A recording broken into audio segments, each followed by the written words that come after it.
So, dollar bill, here's what you can do. You can take this pen. What I want you to do, big letters, you're going to write your name. Not little letters, right across the front. Big ass letters, you're going to write your name. Big letters. That's good, that's good. And the cup is normal, right? It's just a regular cup. Nothing in the cup. I don't want you to think I'm cheating. Now watch the dollar bill. This dollar bill is unique because it's the only one that you wrote your name on. Unless you have a habit of like writing your name on loads of dollar bills. So there's a trick in magic called the cups and the balls. Kelsey, ever heard of the cups and the balls before? Never. The idea is it uses a ball, it uses a cup, and it uses a magic wand. Now this is my version. We're going to use a dollar bill. We're going to use a pen. That's going to be the magic wand. And we are going to use this cup. And I'm going to show. What was your name again, sir? Sean. Sean.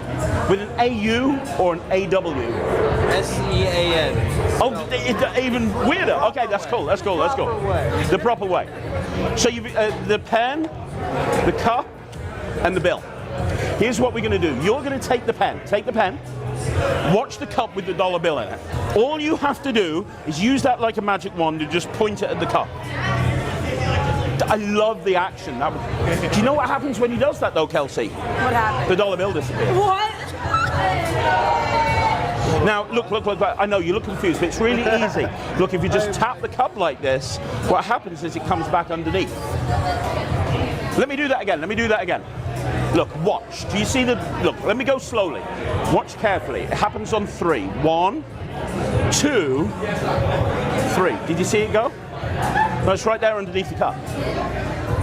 How did you do that? I'll do it. Did you seriously? I'll do it in your hand. Hold your hand out for me. What the Hold your hand out flat. I'm going to put the cup there, right? It's not going to happen. Oh, sorry. It's not going to happen until you say go. And you'll feel it land.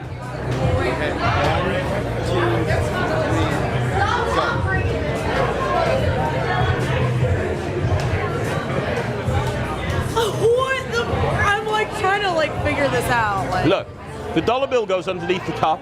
Sean, where's the dollar bill? I'll give you a clue. You know it's there, right? Until I do this. When I do that, it disappears completely. Do you want to know where it goes? You look confused. Can you take the wand for me? It's underneath the armpit. Yeah. Do me a favor. Watch this here. Do you see the hand? If I do this, do you know what happens? It goes back on top of the cup over there. Get out of here. I know. Now there's too much to watch. So I'll tell you what I'm going to do. I'm going to go one more time, really slowly. Right. I'll tell you what I'm going to do. I'm going to get rid of the pen.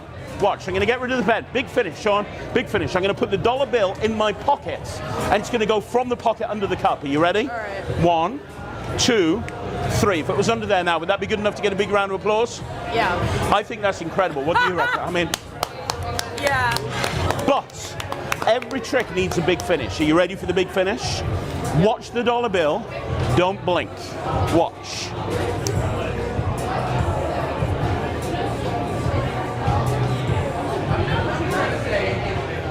You guys all saw that, right?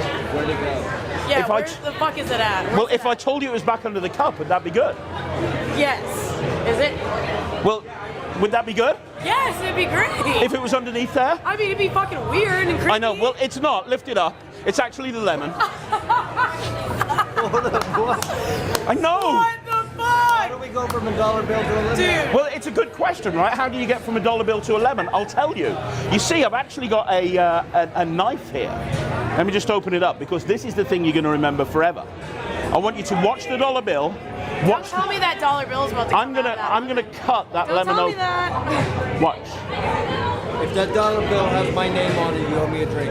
Sounds good. If that dollar bill has your name on it, you can keep the dollar bill, my friend. Look at this. Listen, a drink is Watch. Look.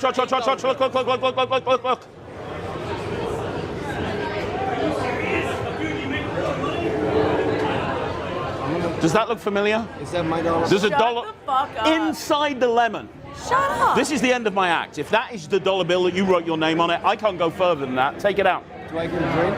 Yeah, Sean, why shut not? up. We can literally figure that out, but like.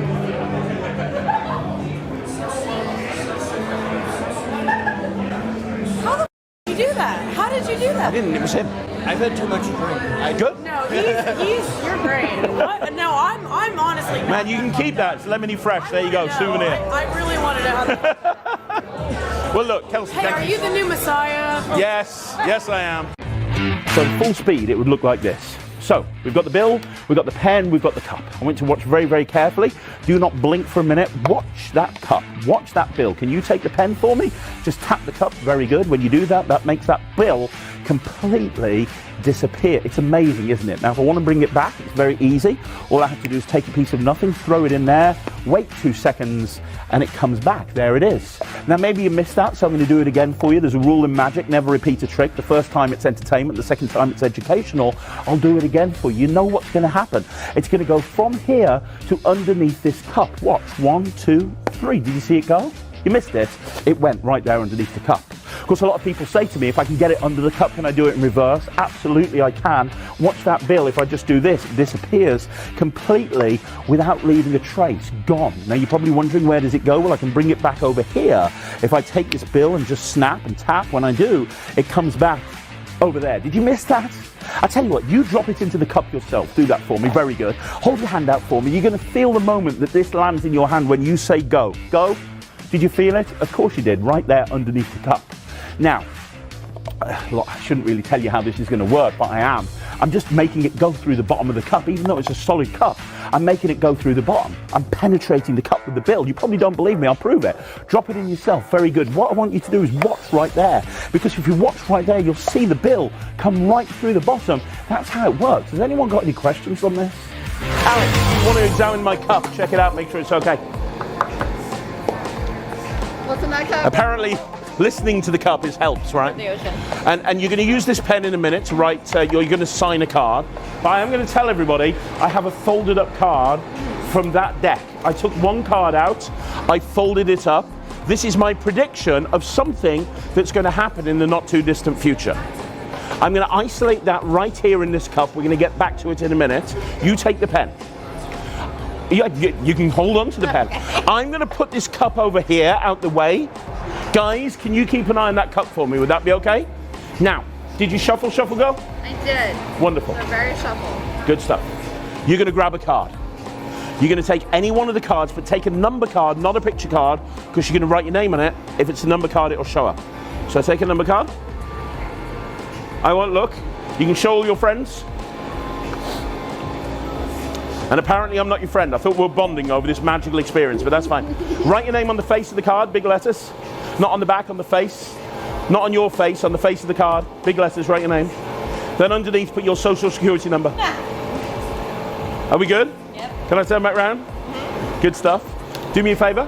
Just say stop. Stop. There, put it right there. Now, let me ask you a question. How, that was the card, right? So here's the question. How many cards down would you say that card is roughly? 25. Watch. I'm going to leave it down in the middle. Is that fair? Now I'm going to show you the difference between sleight of hand and real magic. I'm going to take the top card of the deck, the 9 of spades. That's not your card. This is how I find your card. Watch the 9. I'm going to wave it over the pack, but face up. And as I do, you see that 9 change into a 2. Now that's not your card, I know that. If I take the 2 and rub it, it turns into the 9 with her name on it. Apparently I'm the only one impressed by this. I thought that was good. You guys just stunned into silence right now, I'm guessing. We're all shocked. You just look like you've had some sort of like, what is going on, right? Look, here's the thing. That's not real magic. Real magic looks like this. Take half the cards for me and spread them out like a magician. Like a bad magician, but that's okay, that's fine. Here's what I'm going to do. I'm going to pop your 9 about halfway down, give them one shuffle for me, please. And then when you've done them, put them right there on that packet. Put them right there on there. No, I can't shuffle either, apparently. That's fine, put them right there. Guys, is that fair? Because she shuffled, right? Yeah. Watch, real magic now, watch this. 1, 2, 3. Did you see it go? I saw my card in there? No, you see what happened is one card flew out the deck. It did 6 somersaults, and even though the box has been on the table the whole time, there's one card underneath the box. Turn it over. I don't know you very well. I'm guessing that's your pissed off face. That's my every face. Look, here's the thing. I can't tell you how it works. This is how it doesn't work. This is what most people think I do. Most people think I take that 9, put it down on the table. When you're not looking, I put the box on top. Is that what you thought I did? No. Logically, it's the only thing I can do, but I don't do that. You see, the card really does go down in the middle like this. You push it all the way in. You do this. It goes up in the air. 6. Well, you get the idea. Look, it's underneath the box. Turn it over. Have a look. Right. Do you see the signature? Do you see the signature? Watch the card. It goes halfway down. Say go. Go. It's already gone. No. Underneath the box. That's the entire deck. What? Yes. Wait, what just happened? The entire deck went into the box. Did you miss that? What happened? Look, nothing under the box, is there? Put your finger on top. Look. You do me a favor. Say stop. Stop. There. It goes down in the middle. It's still going to go under the box. Are you ready? 1, 2, 3. If I told you it was under there now, would that be good? Yeah. Have a look. That would have been good. I'm not that guy. I mean, that would have been. I can't do that. But here's the thing. Look. Now there's one card inside the box. No! Take the card. Take it out. Show everyone. Yes! No! I know! Big finish. Do you want me to do this in 1, 2, or 3 seconds? Your choice. 1 second. 1 second. Are you ready? Did you see it go? No! Yeah, that's when every single card in the pack goes except for the 9. And look at this inside the box. No, they are not! That is every single card in the deck right there. Yes! Yes, Shuffle Girl. Wait, so what do we do with the cup? Pardon? Where's the cup? What if Oh, you remembered the cup. Most people forget about the cup. I haven't been drinking that much. Well, here's the... Well, that's why it's going wrong. Yeah, I put a card in the cup, didn't I? Can you do me a favor? Can you cup your hands together for me like you're Oliver Twist catching rainwater? I took a card and I put it in here from the very beginning. You take it out yourself because this is the bit that's going to freak her out. You take that card, unfold it. No! Yes! Yes! How did it do That was awesome. That's good. Thank you. Thank you. That was fun. Now I've got a couple of things I need. First of all, check the cup out, make sure it's okay.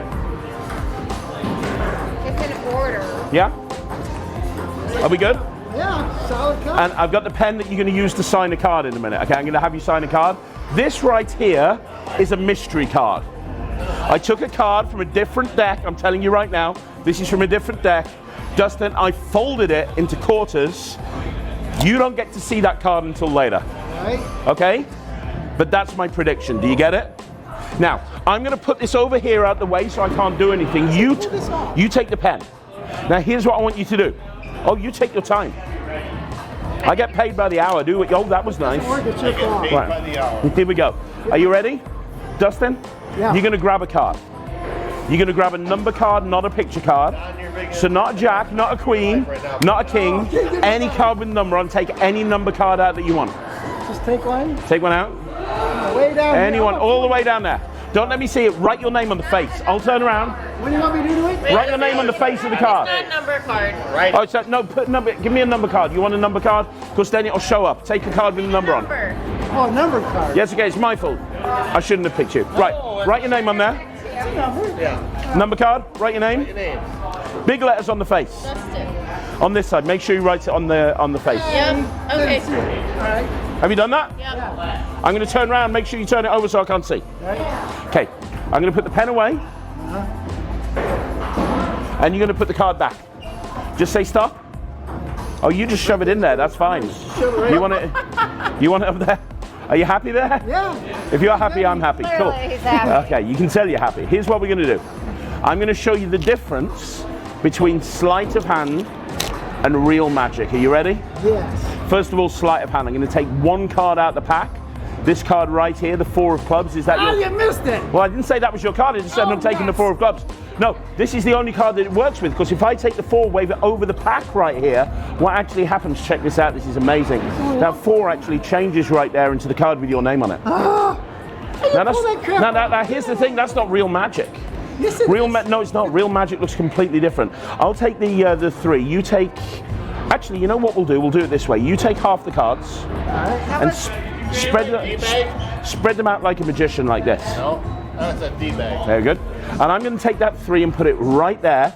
Just give the cards one shuffle. Mix them up once, and then when you've done that, put it right there on the. Put it right there. Put them on there. Put them on there. Are you ready? Yeah. He's drunk. Watch this. Watch this. Watch. You shuffled it into the pack, right? I did. Watch this. 1, 2, 3. Did you see it go? No. Yeah, one card flew up in the air. It did 6 somersaults. I counted. And even though the box has been on the table the whole time, there's one card under the box. Turn it over. Have a look. Where did that come from? It's your card. Thank you over there. I appreciate that. This guy. Now here's the thing. I can't tell you how it works. You're scaring me right now. I can't tell you how it works, but I can tell you how it doesn't work. This is what most people think I do. Look, they think that I take the 3. Dustin is baffled. Here's what they think I do. Look. They think that I take the 3, right? And they think I put the 3 on the table, and when you're not looking, I put the box on top like that. Be honest, is that what you thought I did? No. I don't do that. It goes in the middle. I do this. It goes up in the air. 6 up. It's under the box. Look, turn it over. Have a look. What the? Works every time. D-bag. Give me the card. Dustin, do you see the 3? Do you see the 3? Extreme close-up. There it is. Look, watch the 3. Dustin. It goes halfway down. Say go. Go. Did you see it go? No. Not the card, the whole pack. Look under the box. That's every card in the deck, Dustin. There's only one card over here. That's the rest of the pack.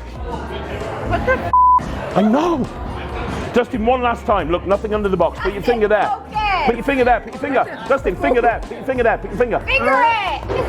That's a different thing. Look, it goes down in the middle. Dustin, did you see that? Did you see that? I see what you did. No, because now there's one card inside the box. Oh. Take That's it. not the same card. Take it. Take it. Turn it over. Have a look. D-bag. Because every trick needs a big finish. You guys over there? Every chick. You, sir. Do you want me to do this in 1, 2, or 3 seconds? Your choice. 3. I think I've seen it. 3? Huh? I think I've seen it. Yeah. 1, 2, 3. Did you see it go? It's when every card in the pack goes except for the 3. Look in the box. Tell me they're in there. Every single card in the deck. How in the world do you pull that off? Well, here's the thing. I understand how all that works. Do you know why? I'm a magician. It's basically my job to follow that. That's my job to work this out. But here's the thing. This is the thing. Do you remember before I started this trick what I did? Can you remember what I did? I'll tell you what I did. If you remember, I took a card. I put a folded up. Do you remember? Look, inside the cup, I put a folded up card, and it's been inside that cup from the very beginning. This is going to be crazy. You're not going to believe this. That folded up card has been inside that cup from the very beginning. You take it out yourself, and if that's your card with your name on it, they're going to go crazy. Why do you do that? There's no way. You must. That can't be. Hey guys, my name's Craig Petty and welcome to the instructional tutorial for Chop. First of all, I want to say thank you so much for picking this up. What you have here is a super commercial worker that has been my bread and butter for the last 15 years, and I am super excited to be working with Penguin to bring to you this new updated version with new handlings, new routines, new concepts, and we're going to get into that a little bit later on. But I'm going to give you a very quick 1-minute history behind Chop and where it all came from. So Chop originally came out about 15 years ago, and I created it because at the time I was doing a residency in a coffee shop and I wanted a way of doing a chop cup routine with a normal coffee cup. And that's where this routine came from. And then very shortly thereafter, I realized that instead of using the crochet balls that come with a regular chop cup, I could actually use a borrowed note, which took it to an entirely new level. And then over time, I built in the Build to Lemon finale. So what you have here is you have a product that takes, in my opinion, two of the most commercial routines in magic, which is the Bill in Lemon and the chop cup routine, and it combines it into one in a really organic way. Now on this project, you're going to be learning new routines, you're going to be learning new concepts, you're going to be learning new moves. I'm going to be talking about what to do if you don't want to do a Bill and Lemon finale, because there are lots of ways of ending this, and I'm going to be talking for the very first time about how you can actually use your chop gimmick to do other things with coins and cards. Really, the sky's the limit. There is so much more to this than just the main routine you probably bought it for. So there's going to be a lot going on in this tutorial. I can't wait to share everything I know about this with you. So without further ado, grab your box and let's do an unboxing and find out what you get inside. Okay, so we're going to talk about what you get inside Chop, and we're also going to talk about how to set up the gimmick, which is going to take just a couple of seconds. Now, what you are going to need is you're going to need some sellotape. Okay, so get yourself some sellotape and open up the box, and the first thing you'll see is the packaging is amazing, as you would expect from Penguin Magic. And inside, you're going to see the instructional link and the password, which obviously you've got, else you wouldn't be looking at me right now. And then inside here, you're going to see what looks like a Sharpie marker with a big block of metal stuck next to it. Now that metal is actually a magnet. Take that off for a minute, and I'm going to explain what this is. This Sharpie is actually being specially gimmicked, and it's been specially gimmicked so that there is a bar magnet running along this part of the Sharpie. So you can see this magnet here sticks to this magnet. It's running along the whole of this part of the pen, along the middle part of the pen, from basically the whole Sharpie logo. Now the nice thing about this is there is still ink in the pen. We've put the bar magnet right there in the middle, which means that you still have ink in this part of the pen. So you can actually take this pen, you can open it up, and you can actually write with it as a normal pen. And there's enough ink in there for you to use this for a very, very long time. And we'll get into that in more detail a little bit later on. But that's basically what it is. It's a pen with a magnet in it that runs the entire length of the Sharpie logo. Now what you're going to do is you're going to take this this small sort of cube magnet, and you're going to use it to set up your bill. Now this works with any bills, like literally any bills, and I'll talk later on about what happens if you're in a country like the UK that uses polymer notes. But for now, let me show you how to set it up using just using a paper bill. So I'm in America right now, so I've got $1. Now decide which you're going to want to borrow a bill during the course of the routine. So because you're going to be borrowing a bill during the course of the routine, you want to use a denomination that is easy to get hold of. So don't use a $100 bill.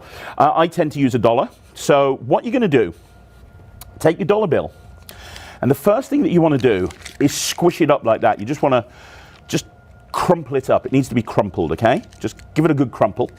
Then when you've done that, uncrumple it, okay? And now you're going to take your magnet and you're going to put it right there in the center of the bill. And all you're going to do now is take some sellotape and you're going to stick the sellotape over it. And what I like to do to make sure it stays in there, I like to put it this direction like this, because what you don't want to do is have this falling out during the course of the routine. No one is ever going to open this up. So no one's ever going to open this up and look inside it. So you can have as much sellotape as you want to. And I tend to go down the concept of more rather than less. So I tend to just use a lot of tape. I don't want to make sure that that magnet's coming out. So you can see I've got the magnet right there. Once the magnet's in place, all you do is you crumple it up again into a little ball. That is your gimmick. Now this will stick to that, which is the concept behind Chop. As long as you have this pen with you, you can generally do an impromptu chop cup routine, as long as you have the pen with the gimmick stuck to it. If you're not wanting to do the Bill and Lemon finale, this becomes impromptu. You can literally just have this pen on you, and you can go into a coffee shop, borrow a coffee cup, and you can literally go into this routine. And we'll talk later on, as I say, about what you're going to do if you don't want to use the Bill and Lemon finale. Now, like I said, there are other options. If you don't, I always use money, which is fine. But if you don't want to, you could use, for example, a Post-it note. I've got a friend who I taught this to many, many years ago, and they actually use a Post-it note. So you can use a Post-it note. That's absolutely fine. If you're using a polymer note, like I do in the UK, it works exactly the same. A lot of people think that polymer notes won't work because you can't ball them up, but you can. Just do the same thing that I did. Take your polymer notes, crumple it. It'll take a little bit longer, but crumple it. Stick the magnet in the middle, and then crumple it up again. Now, the only difference with a polymer note is you will find that once you've crumpled it up, once you've stuck the magnet inside, you'll find that it'll want to try and open. Now, the way you stop that from happening is get yourself some double-sided tape, some strong double-sided tape. And what you want to do is you want to just take when you've balled it up like this, in the parts that are looking like they want to open, just put some double-sided tape in there and push them down like this. And what will happen is you'll end up with something that looks exactly like this, but it's made out of a polymer note. Okay, so that's what you need to do now. You need to put yourself into a situation where you've got your pen with your gimmick attached to it. Once you've done that, we're going to go into the next segment where we're going to be looking at some of the moves that you can use with your gimmick. Okay, so for now we're going to be using just a coffee cup, just a cardboard coffee cup. I got this from the hotel I'm staying in. But in all honesty with you, you can use anything. It doesn't matter which size, Starbucks, Costa, anything like that will work.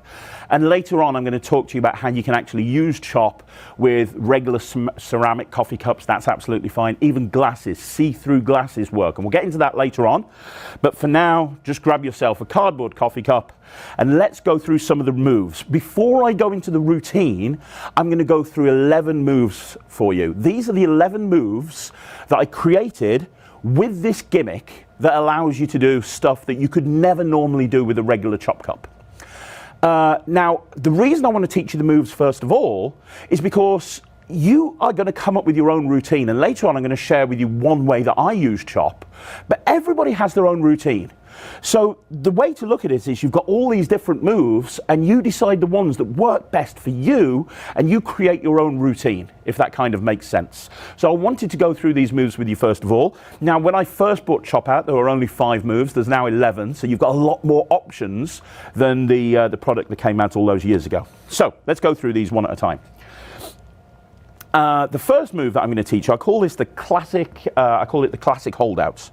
And it looks like this. The whole idea is that you have a ball, you have a cup, you put the ball in your hand, you put the cup down on the table, you tap, the ball disappears, and it's underneath the cup. Now notice all of these moves work with the pen. When you see the routine later on, it all makes sense because you give them the pen to sign the notes, which you then ball up, which then becomes the ball that you're using, and you just keep the pen in your hands, and it's kind of used a little bit like a magic wand. That, first of all, that move right there, very, very easy to do, but it's so, it basically just replicates a chop cup with apparently a normal cup. So what's going to happen here is you hold the pen in the right hand, and you put the cup on top. You're holding the cup with the right hand as well. It gets positioned on top of the pen above that Sharpie logo like this, which means that when I drop the bill in there and I turn my hand over, that's going to stick to the bottom of the cup like a chop cup, right? But when I put this down on the table and bring the pen away, it's going to drop down onto the table. Now for me, this is one of the big advantages over chop compared to a normal chop cup. Because with a normal chop cup, you've got the magnet in the base, right? So you put your little ball inside there and you put it down on the table, and you can always tell, I hate this, is one of my pet hates in magic. You see somebody doing a chop cup and they bang it down on the table, right, to dislodge the ball. And it's kind of like they put it down gently, they put it down, then they bang it to dislodge the ball. And that's because a lot of the chop cups that are very badly made, you have to smash them down on the table in order for this to be released. But that's not the case with this because the magnet is in the pen.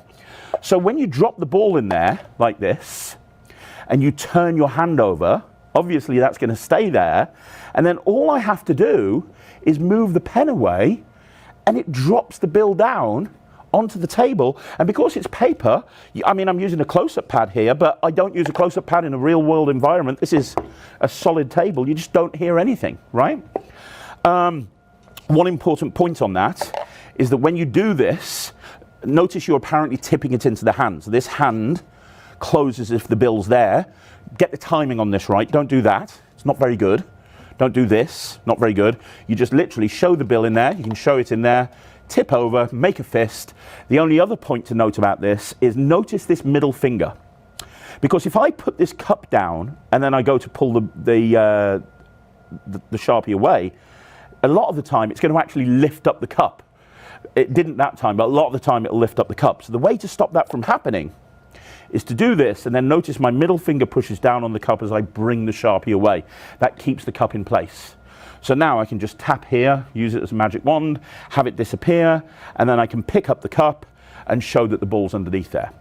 So that's the first move. So the second move that we're going to use is the delayed classic drop, which is almost exactly the same as the classic drop. The only difference is you delay the moment that the bill drops. And that's very important. For me, this is the other thing that separates this over a normal chop cup routine. Because with a normal chop cup routine, you cannot do this into the spectator's hand. And the reason is, you've got a magnet in the bottom of the cup, obviously. So when you turn the cup over onto the spectator's hand, if you bang it down onto their hand, they'll feel the ball drop. They'll know that that ball is inside the cup, right? With this, you control the moment that the ball drops into their hand. So let me show you what I mean. You take the cup into the exact same position as you were before. There's the Sharpie, there's the cup. You drop this into the cup exactly the same as before, and you're going to dump it into this hand exactly the same as before. There's no difference. The ball is still there. Now what you're going to do is you're going to have the spectator hold their hand out flat. So you say, can you hold your hand out for me? You put this onto their hand. Okay? Now they don't feel anything. You can lift this up as many times as you want to. And what I like to say is, I say to somebody else, when you say go, that ball will drop. When you say go, that bill will drop anytime you say go. So they say go, and as soon as they say go, I just lift up like this. With my pen, using my middle finger, I just lift up. And that makes the ball drop into the spectator's hand. It's an incredible moment because they feel the ball land in their hand the second this person over here says go. So they react. They're like, oh, which is great because everyone else will react to their reaction. You then show that the ball's vanished, and then you lift up and you show that it's there. So you've got 3 moments of when the audience will potentially applaud, as opposed to just 1. You've got this moment here, they say go, they feel it, that's 1. The second one is it disappears, and the third one is you show it's there. So that's the delayed drop, and please don't underestimate that. That is one of the main advantages of this over a normal chop cup routine. For the first time ever, with a borrowed cup, you can now control when the ball drops into the spectator's hand. Now, the third move is, I call it the side holdout and recovery. And this is another thing that you can't do with a normal chop cup. Show me a normal chop cup where you can cover the ball up and then lift up and show it's gone. It can't be done, right? It cannot be done. With this, I can show the bill, put it down on the table, and I can snap and I can show it's gone. And anytime I want to, I can tap and I can show it's back. So how do we do that? It's very simple. You're going to put the ball on the table, okay? And you're going to take the pen and you're going to hold the pen in between the forefinger and the middle finger against the side of the cup like this. So it's against the side of the cup. The thumb is holding this side of the cup and the pen is being held against this side, which means I can lift up and show that ball. And anytime I want it to disappear, I just allow my hand to slide down to the bottom of the cup. So that when I lift up, it looks like the ball has vanished. Now what's actually happened is it's stuck to the side of the cup. Because as the pen comes down, it magnetizes the bill to the side of the cup. So I can just, and look at how magical this is. I can show the bill as many times as I want to, and when I snap, I can have it disappear. It's very easy, it's just self-working. It's just about getting the grip right. So you hold here, and you just slide down when you want to do it. Now the recovery part is just as easy because all you're going to do is just put the cup back down again, put your forefinger on top and move your hand away, and as you do, that'll dislodge the ball. So now you can cover it up, you can show it's under there, you can snap and show it's gone, and then you can tap and show it's back. So that's the side holdout and recovery. And now this is one of my favorites. This is called the side holdout steal. So it's the same thing really in essence as what you've just done. So before we did this, we had it disappear, and we had this and we had it come back, right? What you can do is you can show that the cup is empty once you've shown it disappear off the table. So you're holding the pen in exactly the same position as the side holdout. There's no difference. You cover up, you can show it as many times as you want to. When you want to do the vanish, you slide the pen down to the side, snap your fingers and you show it's gone. But now look at this, I can show it has completely gone. So how is that done? It's very, very simple. What's going to happen here is you do the side holdout, so it's here.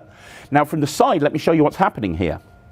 The left hand is going to grab the cup and come straight up.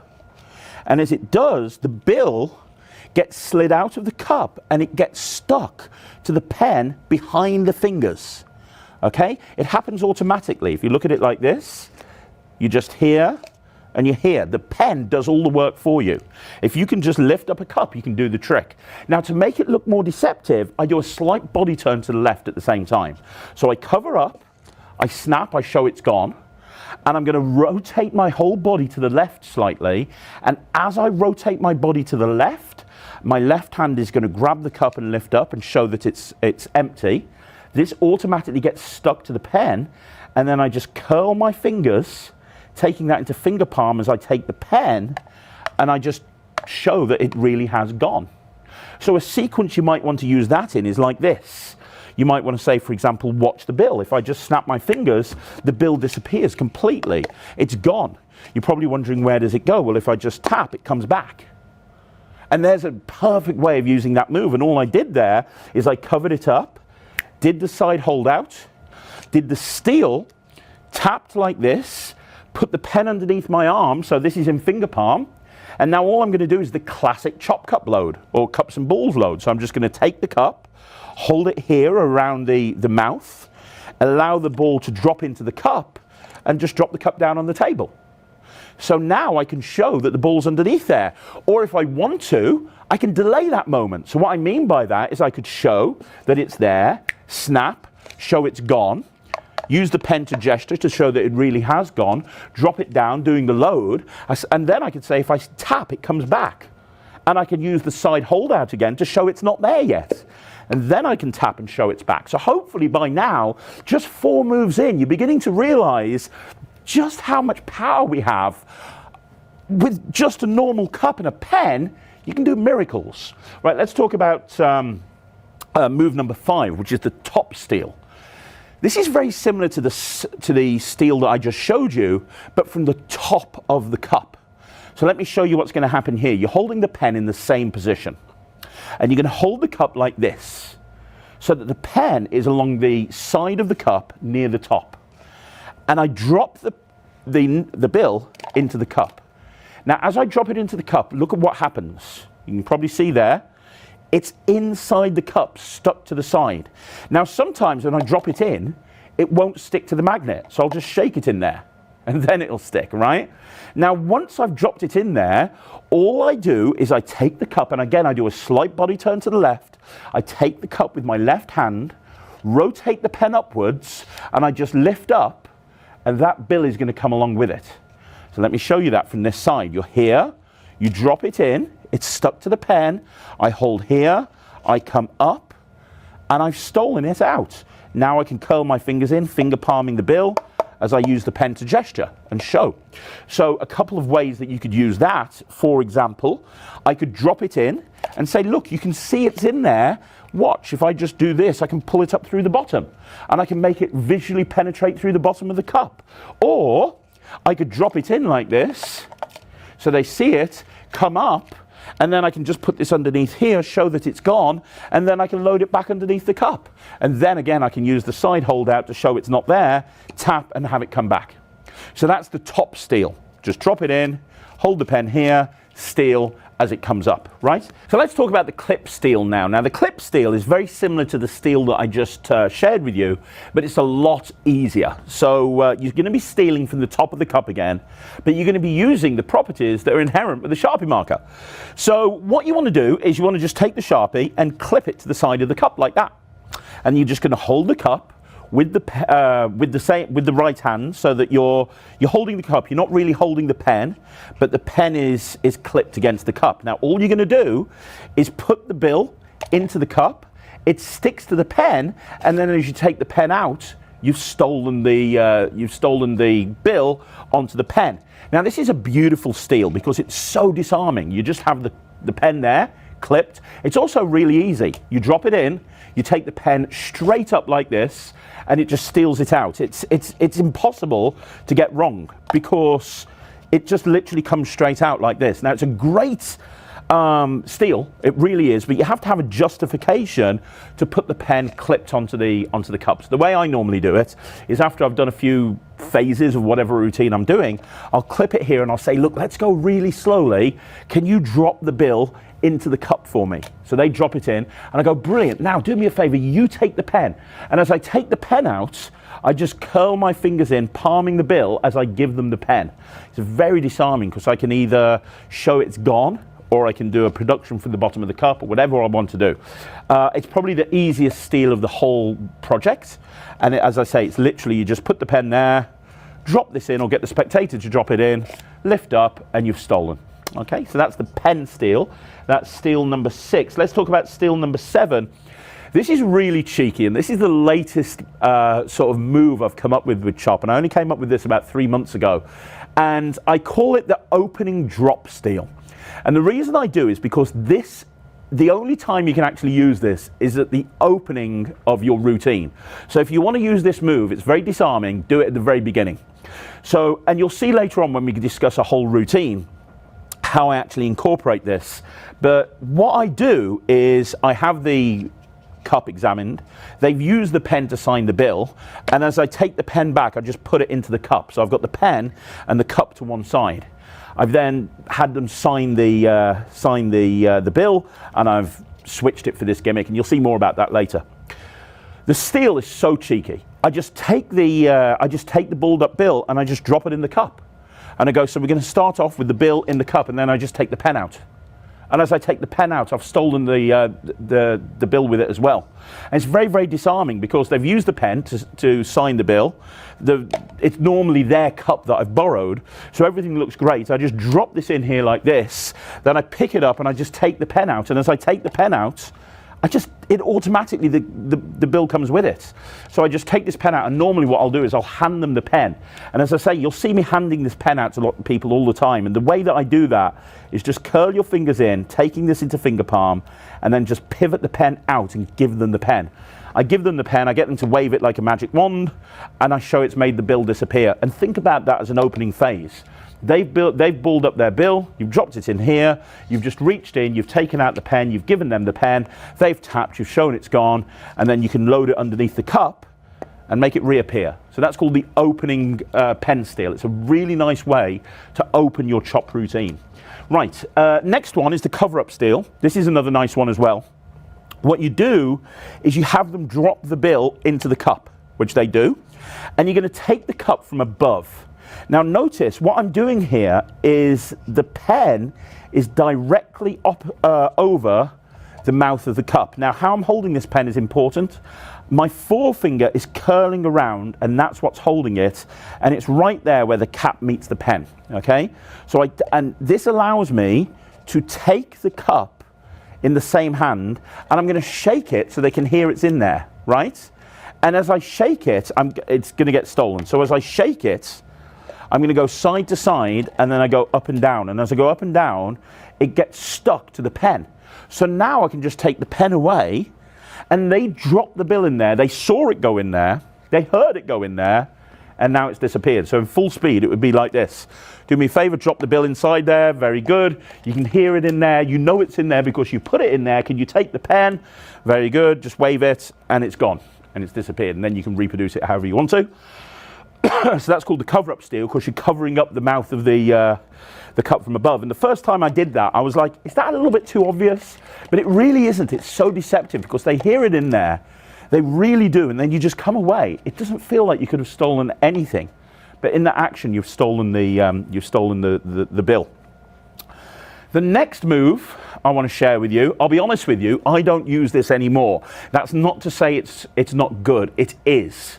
However, in order for this move to work, you have to have the audience directly in front of you. And when I'm doing this routine, I have people to the side, I have people behind me. So this doesn't work for my environment in which I perform. But I want it to be complete, so I'm going to share it with you. the way that you hold the pen is like this. So imagine if I'd just done a flip stick move. That's kind of how I'm holding the pen. So I hold the pen like this. I put the ball right there on the center of the table, and I pick up the cup. And it's going to look like I just cover up the cup and then put the pen into this hand, but I've stolen the bill. Okay? So what happens here is the pen is just held in this position.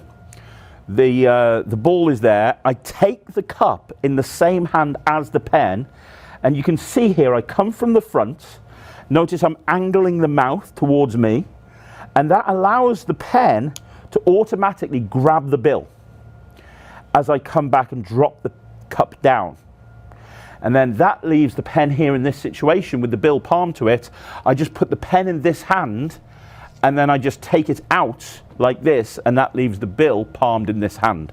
In full speed, it's very deceptive. In full speed, it's like, right, what I'm going to do is I'm going to cover this up right now. So there's no way I can get to it. I want you to watch very carefully, because if I snap my fingers, it completely disappears. So it's another nice way to steal the bill out. And then the only other two moves that I want to share with you are just something that might, if you're inexperienced at sleight of hand, and you don't really do a vanish, or you don't really palm that much, obviously this is a great routine to do, because a lot of the time the pen's palming the bill for you. And this move here, I call it the easy false transfer, because what you can do is you can do a false transfer with literally no skill. Because if you have the bill on the table or in the spectator's hand, and you hold the pen like this, so I'm pinching it between my forefinger and thumb, right there where the cap meets the pen. If I just go to pick up this bill like this, the pen palms the bill. You know, I'm not doing anything. The pen magnetizes to the bill. I can then immediately pretend to put it into this hand, curl my fingers in and put the pen down on the table, or give it to the spectator. So it's a way of doing a false transfer without actually even needing to learn a false transfer, because the pen does the work for you. You don't have to do anything. All you have to do is hold the pen in this hand. It does everything for you, and then you just curl your fingers in as you put the pen down on the table, and you've been able to do a vanish without actually needing to go through the mechanics of a false transfer. The only other move that I want to share with you is a palm-to-palm transfer, easy palm-to-palm transfer using the pen. Now, I rarely use this, but a lot of people that I've actually taught this routine do, and that's the thing that you need to understand about chop. Everybody has a different routine. There's no two routines that are the same. There's moves that I'm sharing with you here now that you're going to think are amazing, and other people are going to go, nah, I don't like that move. So you construct your own routine. And in some people's routines, you have a bill stuck to the pen and it's in the right hand, and you need to get that bill into the left hand. Now, I don't ever find myself in that situation, but you might when you're constructing your routine. So I just want to share this with you. This is a very easy way to transfer this from this hand into this hand. All I do is I'm holding the pen here, so they can see the side of the pen here, and the bill is stuck to it. And all I'm going to do is, as I put the pen into the other hand, I'm just going to rotate the pen around so that that bill goes with it. But as you can see from the front, it just looks like I'm putting the pen into the other hand.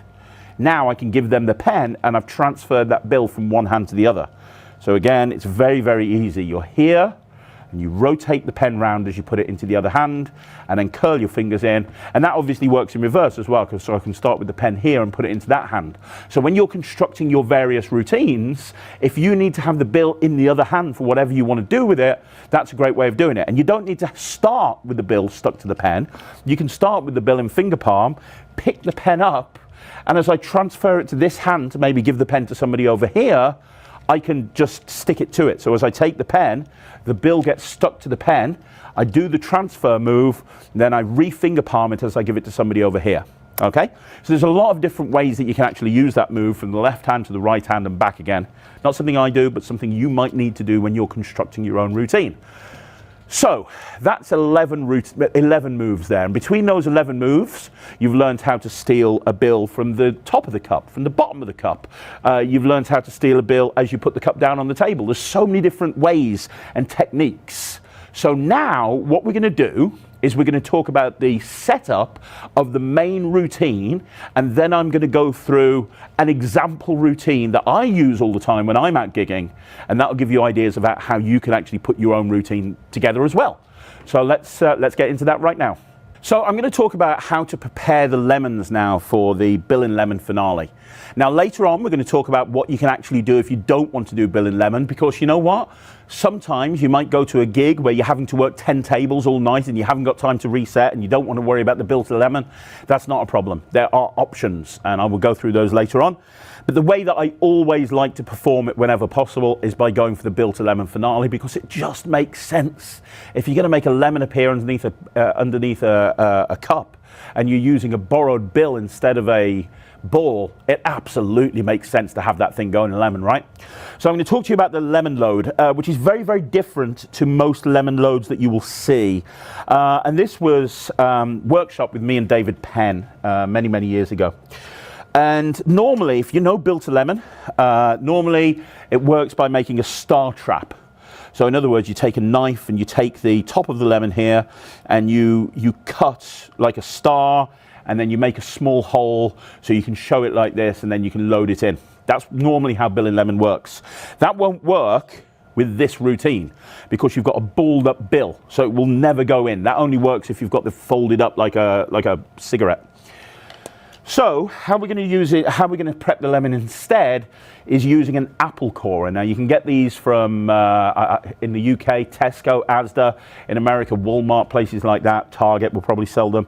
It's a very common item. You can go onto Amazon and get it delivered on Prime, next day delivery. They're very inexpensive. They're designed to core out an apple. Okay, we're going to use it to prep our lemon. So what you're going to do is you're going to take your lemon and down this end where you would normally make your star trap, you're going to go to the side and you're going to go in at sort of an angle like that. Okay, you're going to go in at an angle, and you're just going to go in like this at an angle like that, and then come out. That's what you're going to do. Okay, now you want to get a plate or something in front of you because you don't want to get lemon juice over your close-up pad, especially here at Penguin. I have a feeling that if I messed up their close-up mat, they might kill me. So instead, we've got a plate because you can see there's a lot of lemon juice. Now what's going to happen here is you just reach in and you take out that part of the lemon. You end up with a massive hole that goes through to the middle. Now that's going to be all very lemony, as you would imagine. So you're going to get yourself some paper towel, napkin, and what you're going to do is you're just going to fold this up like this, and you're just going to go in and kind of just twizzle it around in there a few times. Your goal here is what you're trying to do is soak up all of the excess lemon juice, right? Okay, so you can see that's come out very, very soggy. I'll probably do the same thing again. So I'll get another paper towel, fold it up like that, fold it in half, go in, and you're wanting to try and make this. You don't want lemon juice all inside your pocket. That's not something that you want to have happen. So here like this, and that's great. So that is now dry. Okay, so what you have is you have a hole. Now that seems like a very big hole, and you probably think, oh my God, how are you going to disguise that? The nice thing about the way that we're going to use the Bill and Lemon in this routine is they're going to get to examine the lemon before you even cut it open, and you'll see how in a minute. But how you hide that hole when you're actually handling the lemon is you just put your thumb over it. If you put your thumb over the lemon, it looks like it's absolutely perfect. Okay, so to set up the main routine, you prepare your lemon like that.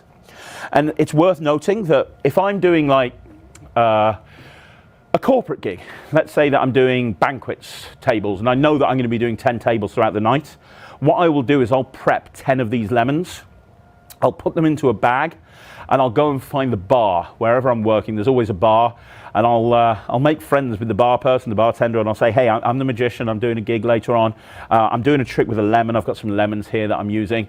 Can I just keep them behind the bar and come back to them every so often? And they normally go, yeah, no problem. I'm going, great, I'll put them over there. And then I'll just use those there, and after each table, when I want to set up to do it again, I'll just go and get myself another lemon. That's the only setup that you need for this. So as long as you've got the lemons prepped, you can reset almost in seconds. So the other thing that you're going to need is a knife to cut open the lemon. And I use this really small pocket knife. This is actually the pocket knife that comes with the mid-air card stab by John Kennedy, which is a routine that I do. So by having this around with me, I can use that for that routine as well. But it doesn't really matter. You can use any knife that will cut through a lemon. Whatever knife you're going to use, you need that. So here's the setup. What you're going to do is you want to get 2 lemons, and you want to try and make sure that they look as close to each other as possible. And what you're going to do, let's say that you're working out of your trouser pockets or your jeans, which I am.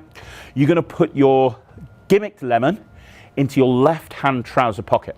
Okay, so that goes into your left-hand trouser pocket, or left-hand pants pocket, whichever. You're going to put your real lemon into your right-hand pocket, along with the knife. Okay, and then you're going to need the pen with the gimmick attached to it somewhere nearby. So if I've got a top pocket, it goes into my top pocket. If I've got an inside pocket and I'm wearing a jacket or a suit, it goes into the inside pocket. And then that's that. If you're working at a place where they haven't got cups that you can borrow, and later on you're going to see that you're going to be able to do this with any type of cups, or a lot of corporates will have ceramic cups. Ceramic cups work just fine, but you can carry a cup around with if you want to. That's not a problem. You just need to have any cup. So that's your setup. Now you know the setup, we're going to go into the routine. So let's have a look at that right now. Okay, so let's go into the routine. So the first thing that you're going to do is you're going to bring out the cup, and you can, or borrow a cup, have people examine the cup, do whatever you want to do. You get the cup out. And as I say, my routine changes every single time, but this is an example routine that I will do. You then borrow a dollar bill. So you get a dollar bill off somebody, or whatever denomination you've set it up with, and as they're finding the bill out, you reach into your pockets and you bring out the pen with the gimmick. One of the nice things about this routine is the gimmick is permanently stuck to the pen. So you know sometimes you do tricks and you've got a little gimmick that you need to hunt into your pockets for. That's not the case with this. You just reach into your pocket, and if you just take out the pen, the gimmick will come with it. So I just take the pen away, leaving the gimmick in finger palm in the right hand, and I have them sign the dollar bill. So they would just sign that. Okay. This is still in finger palm in the right hand. I then take that dollar bill back and I scrunch it up with my left hand. And I say to them, I'm going to make this into a little ball. I'm going to do a classic of magic. It's called the cups and the ball. Your dollar bill is going to represent the ball, and this is going to represent the cup. And I use my left hand to just make this into a little ball. And then all I'm going to do is a fake take as I put it down over there. And I've switched in my gimmick now. Now, if you don't know what the fake take is, it's a very easy move. The dollar bill is here. This is their dollar bill in the left hand. And in the right hand, I've got the gimmick. All I'm going to do is bring my right hand over my left hand, and my thumb goes on the dollar bill so my fingers can extend.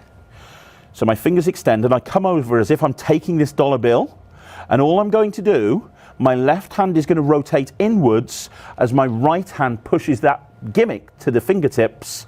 I then drop that down on the table. Okay, so in full speed, it looks like that. And again, the timing is very important. Don't do this. You don't want to see 2 bills at the same time. The important thing is, as this hand comes over like this, and remember, my thumb is on the gimmick so my fingers can extend. As this hand comes over, 2 actions happen at the same time. My right hand comes up like this and turns over, as my left hand turns down. Okay, and my eyes look here where the gimmick is. You don't want to do this. You want to look at where you want to look here at the gimmick. So the whole thing is, I'm going to put that over there. Now, I then take the pen, put it in the cup, and I step back and I say, let me explain what's going to happen. And my hands go into my pocket in a very nonchalant way. And all I'm going to do in my pocket, let me bring the lemon out to show you. In my pocket, it's a 1-second thing. Because this is so big, I just literally push that in there and it goes straight inside the lemon. And that happens in my pocket. So in my pocket, I just go, let me explain what's going to happen. I'm going to show you a miracle with a bill and a cup. And it's called the cups and the balls. It's a classic routine, but we're using a cardboard cup and we're using your borrowed bill. And it's a 1-second thing. You know, don't worry about, I've had people say to me, what's your justification for putting your hands in your pockets? There's no justification. I just put my hands in my pockets, I'm chatting. That's all I do. Now, if you're uncomfortable doing that, you can literally just drop the bill into your pocket, and later on during the course of the routine, you can get it inside the lemon. But for me, the easiest thing is just to take a step back, very nonchalantly, just talk for a couple of seconds about what you're going to do, and you're into the routine. So, phase 1. As I've got the pen in the cup, why don't we do the opening drop illusion, the opening drop move? So I'd start the routine by saying, so we've got a cup, we've got a pen, and we've got a bill. And the pen is going to be kind of like a little magic wand. Can you do me a favor? Can you take that pen, give the cup a tap? When you do, you'll see that that ball completely disappears. Isn't that amazing? Of course, if I take the pen and tap here, it comes back. So there's our first phase, right? Very, very easy to do. You just drop this inside here, you pick up the cup, you take the pen, you've taken the bill out with it, you give them the pen as a magic wand, you have them tap here, they tap, and you show that it's disappeared, which is an amazing moment because they just saw you drop it in there. And I can hold this in this hand, which is hiding the gimmick. And now I can just turn it over, load it under the cup as I put it down there, and I can say, look, I'll bring it back. If I tap here, it comes back. It's invisible, but if I do this, I can bring it back underneath the cup. There you go, phase 1. Now phase 2, I'm going to use the classic drop. So I'm going to say phase 2. Maybe you missed what was going to happen. I'll do it again. I'll get that ball underneath that cup. Watch, 1, 2, 3, and the ball disappears. Where does it go? Well, it goes right here underneath the cup. Now notice, when I'm picking the cup up, I'm holding it in the same position as I am going to in a second when I do the steal, okay? And that's important. You don't want to pick this cup up in a really odd way. You want to pick it up, and that's why you need to get used to these moves, okay? And one thing you'll notice as I'm doing this is each one of these phases is going to go straight into the next phase. There's no sort of transitioning where I have to re-grip stuff. If you think about the first phase, I drop it in there, I give them the pen, they tap, it disappears, it goes down on the table, I tap, it comes back. Then I put the cup here, I put this in here, I do the second phase. Every single phase is going straight into the next phase with no re-gripping or readjusting, which is important. Phase 3, I'm going to hold the cup like this, and I'm going to tell them I'm going to make the ball disappear. Now, this is actually my favorite moment I always include this in every single one of my routines. Let me perform it for you and I'll break it down. Watch the cup, watch the ball. I know what you're thinking. I can get the ball underneath the cup, but can I do it in reverse? And the answer is yes. Watch, 1, 2, 3. And the ball disappears completely, gone, never to be seen. Now, if I want to bring it back, I can reach over here, take a piece of nothing, tap that piece of nothing and make it reappear on top of the cup. And it's that misdirection moment that, is just wonderful because you're focusing attention over here and it's appearing here on top of the cup. So how you do that is very easy. You've just gone from phase 2, which is here. So with no readjustment at all, you can lift up and you can show the bill. You then say, well, I can get the bill underneath the cup, but can I do it in reverse? And the answer is yes. Watch. And I cover it up and then I do that move, where I'm doing the side steal sort of move, and I do the body turn to the left, stealing it out. So now it's gone. Whenever I need my hands free and I don't want to use the pen, I put the pen underneath my armpit, okay? So now all I'm going to do is take the cup and I'm just going to load the bill on top of the cup. But I'm going to focus attention here. I'm going to say, look, I'm going to bring it back right here. And I focus attention here. I'm going to act like it's going to come back here. So I'm looking at this point. When everyone's looking over here, I just move my hand away to get the pen. I tap and I say, did you see it come back? Over there on top of the cup. And I just look back over to the right, and it's an incredible moment. Okay? At the end, I'll put all of this together, and we'll do a quick run through so you can see it in real time. But that's the next move. Then I'll take it and I'll do a controlled drop. So I'll say, look, I tell you what, let me see if I can do it in your hand. Drop the bill inside the cup for me. Very good. Can you hold your hand out for me?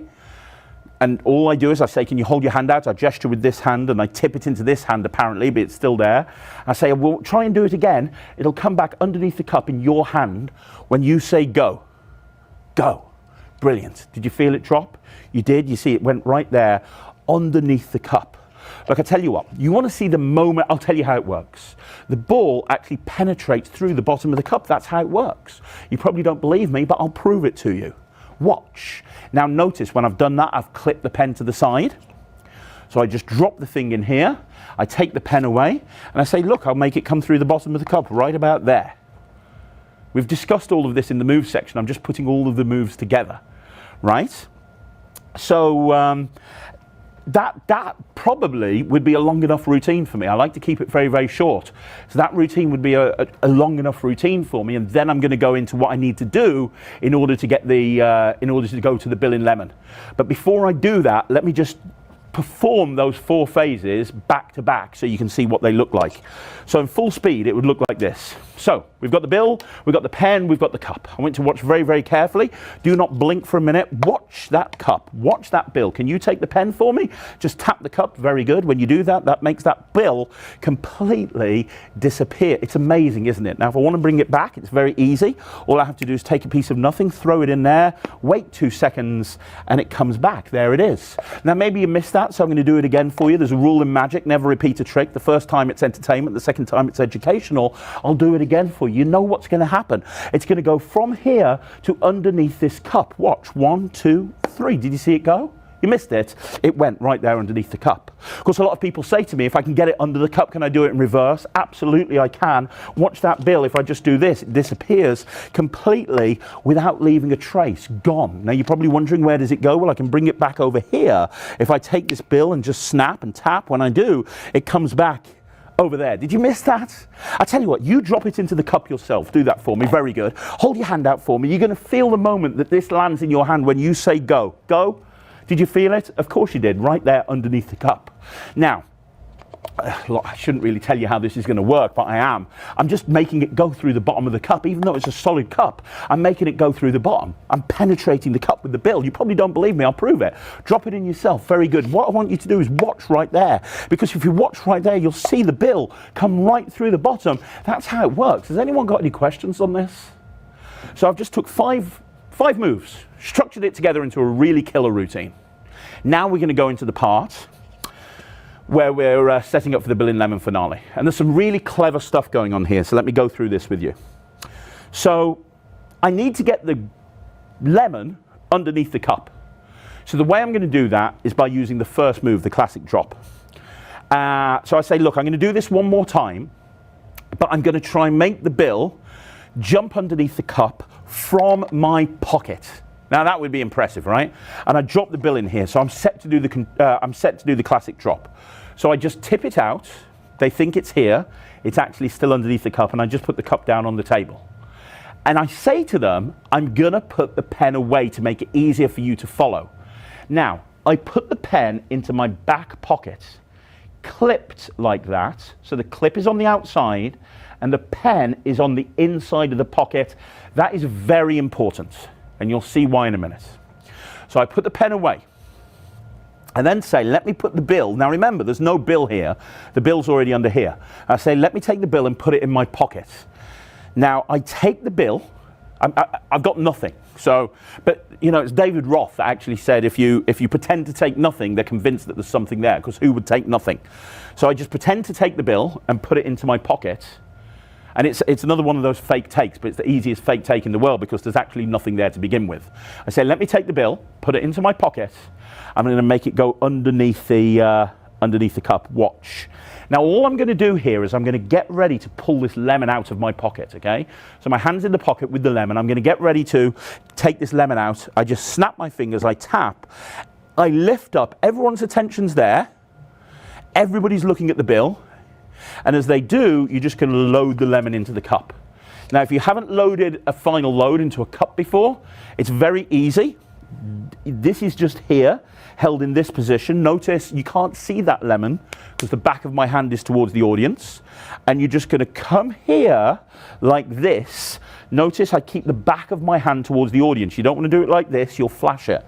You keep the back of the hand towards the audience. You take the cup in the same position as it was when you were dropping that in. But you're gonna hold the cup like this and just tilt forward. And from this angle, that just goes right there into the cup.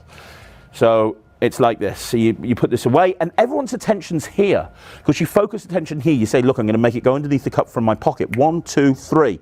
Look at that. Isn't that amazing? Did you see that? Isn't that incredible?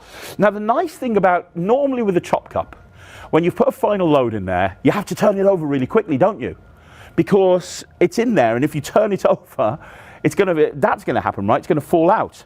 When you're using a cardboard cup, I can just gently squeeze the top of the cup, and I can turn it over, and I can just keep that lemon in there by just squeezing gently. So this is very disarming. This is another advantage over a normal chop cup, because I can actually keep the final load in there, even though I've loaded a lemon into this cup. Nobody notices, because I can just squeeze the top of the cup and I can just put it down. Now, one important point I should point out too, with a lemon and a cardboard cup, if I just put it down like this, watch what happens. That sort of thing happens. Now, to stop that from happening, you put it down like that, you let it drop, you keep your finger on top of it, and then you move your hand away. If you just put it straight down, it'll do something like that. Okay, so to stop that happening, you've done the load. I talk like this, and I'm holding this, and it's very disarming. I put this down here, keep my forefinger on it, act like I'm just moving it into the right position, and we're done. So now I have to vanish this. And this is great. Let me show you why. It's a complete vanish. And the reason it's a complete vanish is because that pen that went into my back pocket now becomes a holdout. So I'm going to do a false transfer, and I do a very basic finger palm false transfer. The bill is in my finger palm. I put my thumb on top. As I turn my hand over, my thumb goes on top. You don't want to put your thumb there and then turn your hand over. It'll be obvious. But my thumb goes on top of that bill as I turn my hand over, and I apparently put it into this hand. But then what happens is I bring this hand up here, and this hand drops down here like this. It's like a pendulum.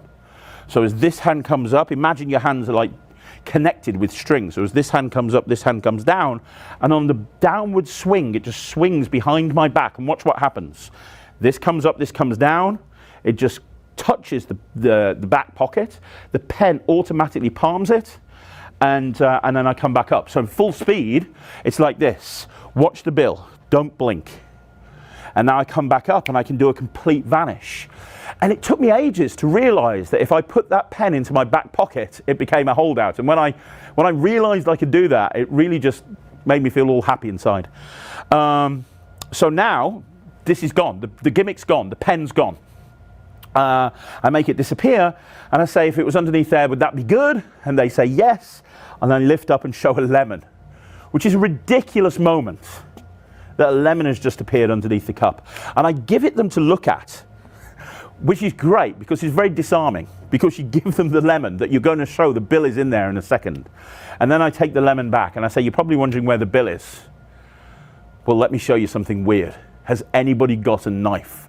And as you say, has anybody got a knife? You're going to do Tamaritz's Crossing the Gaze switch. So, by Juan Tamarit. So the lemon is here in the right hand. This is the Crossing the Gaze switch. I'm going to break it down slowly for you. It's not that difficult, but it's something that you're going to need to practice, I'll be honest with you. Your left hand is going to go into your pocket as if you're searching for a knife. You're going to grab the lemon with the hole towards your fingers. And you're going to act like you're looking for a knife. And you say, has anybody got a knife? And you know, they're going to be like looking at each other, and your hand goes into the pocket as if you're looking for a knife. And you kind of think to yourself, no, it's not in there. Your hand comes out with the lemon, and you're just going to do this as you look down into this pocket. And all I've done is basically like a shuttle pass with lemons.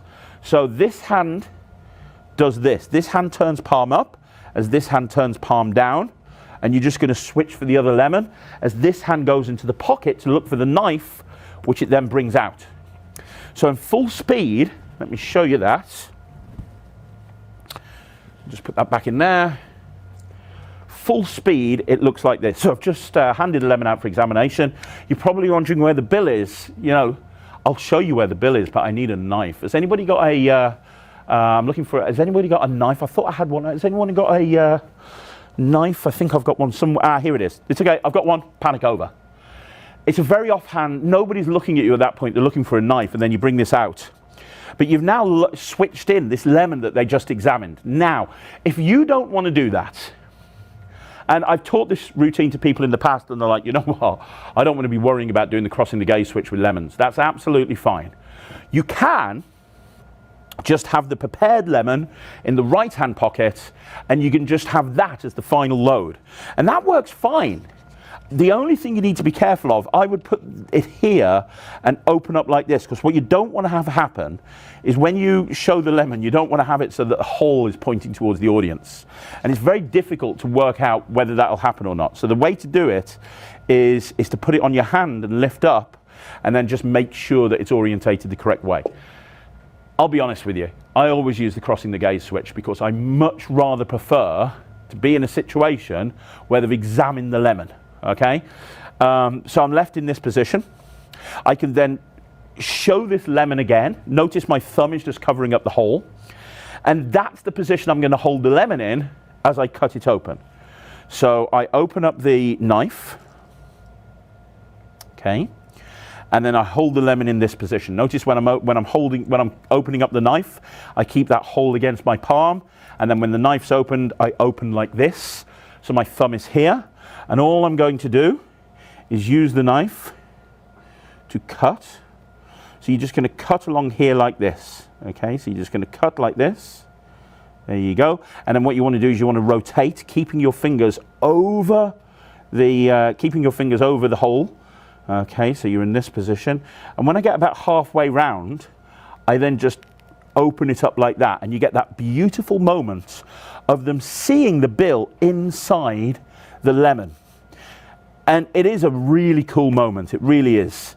So I open up like this, and even though there's a hole here against my fingers, because of how it's displayed, you can't see anything, you can't see a hole. It's very disarming. So now you have them take this, which they do, and as you take it, you don't want to have this pointing towards the audience, because when they take it, if they're looking at the right angle, they might see a hole. So I display it like this, and then I bring this up to more towards their eye level, and I have them reach in and take the bill out, and then they can't see anything.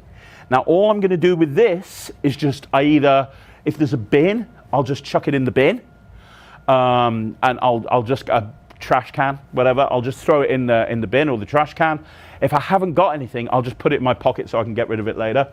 Nobody is thinking about the lemon. Nobody is concerned about the lemon. They're concerned about this bill. And when they open up their bill, they will see that it's their signed bill with their name on it. Now, one thing that I would suggest you do, which is nice, is pretty much every single time I've done this routine, I say, would you like to keep this as a souvenir? And it's funny because it's covered in lemon juice.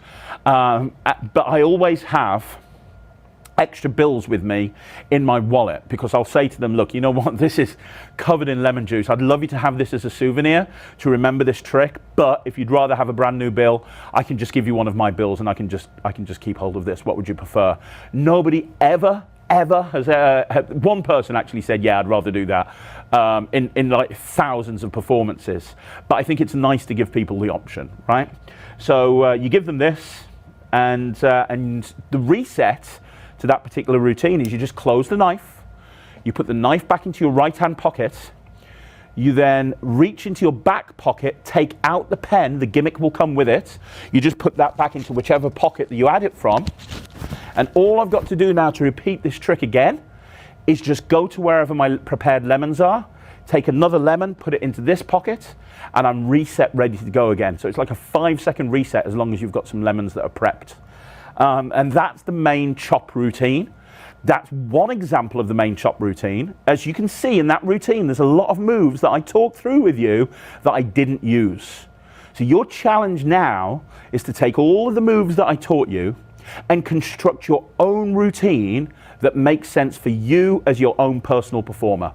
You know, don't just do the way I did it. You know, there might be stuff that you come up with that's completely different to mine that's even better. You might even come up with your own moves, in which case that's amazing. Share them with me. I'd love to see them. But it's a super fun routine to practice. It's a super fun routine to just sit there with a cup and to sit there with the gimmick and the pen and just practice over and over again. And when you get it down and you show it to people, you know, you're going to have a powerhouse of a routine that is just going to kill people. So now we've gone through the main routine. let's have a look at some bonus ideas and talk about some other stuff with chop that you can do. Okay, so first thing I want to talk to you about is you don't necessarily have to use a paper cup. You don't necessarily have to use a cardboard cup. Any cup will work. So I've got here a coffee cup. This works absolutely fine. Any ceramic cup, you'll be able to do every move that I showed you, you can do with this cup. So for example, this one, the classic drop, there it is, boom, works absolutely fine. You want to do the side load? Oh, hang on, you want to make sure that the thing's that way. You want to do the side steal, that works just as well. You just lift up, there it is, take it away, and it's come away, there you go. The only thing that you need to be aware of, if it's got a handle and you're using moves, you want to keep that handle out of the way. So if I'm stealing from the right-hand side like this, you just want to make sure that the handle's pointing that way. But every single move that I've gone through with you works. The clip steal works just as well. There it is. So you have it here, and it comes away. Every single move. So the first thing is you can use ceramic cups, which is great, or teacups or anything like that. So if you're working a corporate gig and they've got cups set up for coffee later on, you can borrow those cups and do it with those cups for sure. Not a problem. Now the other thing that you can do is you can use a glass. Now the problem with a glass, as I'm sure you'll figure out immediately, is they're see-through. Now, this is a plastic tumbler, but a glass works just as well. Obviously, the problem with it is they're going to see that when it drops, right? But there is one fun thing that you can actually do with a glass that I'd like to share with you, and it works with any glass. I tend to do it in a bar with a thin, tall glass. That works better, but this works absolutely fine. And it's kind of an odd grip. Let me go through what's going to happen here. So you hold the pen like this, and you're holding the cup like that. So your hand is mouth up, your hand is palm up, sorry, with the pen held here, and then the glass goes on top of the pen. You then throw the ball into the cup and immediately tip it out. Okay? Now what that's done is it's stuck it to the side of the cup. But from this angle you can't see because your hand is covering. And it looks very deceptive. You can have the bill, you can have the pen, you can drop it in, tip it out. They are convinced it's here, it's actually already inside the cup. So what I like to do is, let me just pretend I'm a spectator. I have one spectator hold their hand palm up, and I have another spectator hold their hand palm down. And I put the mouth of the cup on one spectator's hand, I put the other spectator's hand on top like this. So they're holding the cup in between their hands. And then I just come in, let's say that this mat is the spectator's hand. I just come in and I just pretend to take the bill and throw it in through the side as my hand comes away. And they feel that bill land in their hand and they're holding it like this. It looks impossible. Now you can't really do that in the context of a routine. This is like a one-phase thing. So if I was going to do this, I'd do it as a one-phase thing. So I probably wouldn't even borrow a bill. I'd say, look, I've got one of my own bills. I've bulled it up here. I've also got a glass. Do me a favor, hold out your hand for me, palm up, brilliant. Hold out your hand, palm down. Watch this, and I'd just do it like that. But it's something I wanted to share with you. It's a nice one-phase thing, and especially for social media or Instagram, it looks killer. If you do stuff for social media, that's great. So that's something that I wanted to share with you. One other thing I wanted to share with you, if you remember that move that I talked to you about earlier on, this move here, where you steal it from this side, and then you take the cup away and you've stolen the bill. One thing to note is that can actually be done on the spectator's hand, and it feels freaky. So you can have them hold their hand out and you can put the bill on their hand. You can then take the cup and you can cover the bill up with the cup, right? And you say to them, I'm going to make it disappear right now. And as you snap, you bring your pen down. And what they will feel is they will feel the bill disappear. Now in reality what's happening is the bill is being lifted off their hand and stuck to the side of the cup like this. But from their point of view, they feel that bill vanish. So you just go, look, I'm going to make the bill vanish on your hand. Do you feel it? Yeah, do you feel it? Gone. And then you just lift up and you show it's gone, and you show the inside of the cup and it stays there. Which is a killer moment, because you can actually structure a routine with chop that doesn't even need a table. You can do the entire thing in the spectator's hands. You can do all the vanishes and all the appearances and the final loads and everything in the spectator's hands. That's something I wanted to actually mention to you as well.